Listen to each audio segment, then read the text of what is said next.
అనుకున్నారా? ఎవరు అనుకోలా, ఎవరు ఊహించలా. కాబట్టి దేవుని చూపులు నీ మీద ఉన్నప్పుడు దేవుడు నిన్ను గొప్పగా ఒక ఉన్నతమైన స్థాయిలో, నిన్ను గొప్ప స్థాయిలో ఆయన ఉంచుతాడు. ఎప్పుడు ఆయన చూపులు మన మీద ఉన్నప్పుడు. కాబట్టి ఆయన నిత్యం మనం చూస్తూ ఉన్నాడు. ఆయన నిజమైన సంతోషం నీకు నాకు ఇవ్వాలని కోరుకుంటున్నాడు.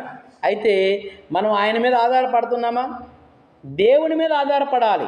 నీ భారము యెహోవా మీద మోపుము, ఆయనే నిన్ను ఆదుకునన్నాడు. దేవుని స్తోత్రాలు చెప్పండి. హల్లెలూయా. అలాంటి విశ్వాసం నీకున్నదా? విశ్వాసం ఉండాలి. నువ్వు రాత్రంతా ప్రార్థన చేయి, ఉదయం ప్రార్థన చేయి, సంఘం కొరకు ప్రార్థన చేయి, బిడ్డల కొరకు ప్రార్థన చేయి, గ్రామం కొరకు ప్రార్థన చేయి, నశించిపోతున్న ప్రజల కొరకు ప్రార్థన చేయి. ఎంతమంది అకాల మరణాలకు గురి చనిపోతున్నారు. మనం ప్రార్థన చేయాలి. దేవుని మనం స్తుతించాలి. ఆయన కాపుదల మనం ఉన్నాం కాబట్టి ఆయన మనము స్తుతించాలి. అయితే ఈ బాలుడు